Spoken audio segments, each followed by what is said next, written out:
Hi there everyone. This week we're going to take a look at 5 songs that lift our eyes. 5 songs that lift our eyes. They're taken from the songs of the Bible, the Psalms in the Old Testament. I've had the experience a number of times of taking my little boy up to preschool in the village. The preschool's at the other end of the village, and the primary school's there as well.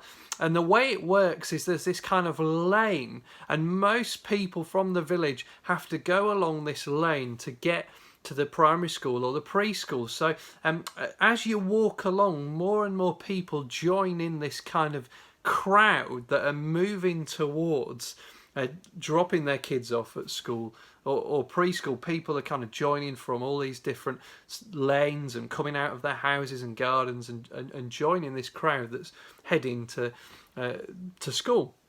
And it's a little bit like that with these Psalms of Ascent, as they call this particular bunch of psalms, or songs that God's people would have sung as they gathered in this crowd that was moving, that was ascending, that was going up to Jerusalem for the festivals of God's people, the feasts of God's people. And so they're going up to Jerusalem, and as they do that, as they travel, they sing these songs. And we're going to take a look at these because they're a great encouragement for us as well. They're songs that help us to lift our eyes to our great God and to our great destination.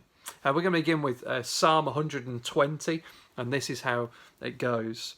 Psalm 120, a song of ascents. I call on the Lord in my distress, and he answers me. Save me, Lord, from lying lips and from deceitful tongues. What will he do to you, and what more besides, you deceitful tongue? He will punish you with a warrior's sharp arrows, with burning coals of the broom bush. Woe to me that I dwell in Meshech, that I live among the tents of Kedar. Too long have I lived among those who hate peace. I am for peace, but when I speak, they are for war. Maybe you can identify with some of those experiences of the psalmist and those that would sing this song, that experience of having false, hurtful words said against you.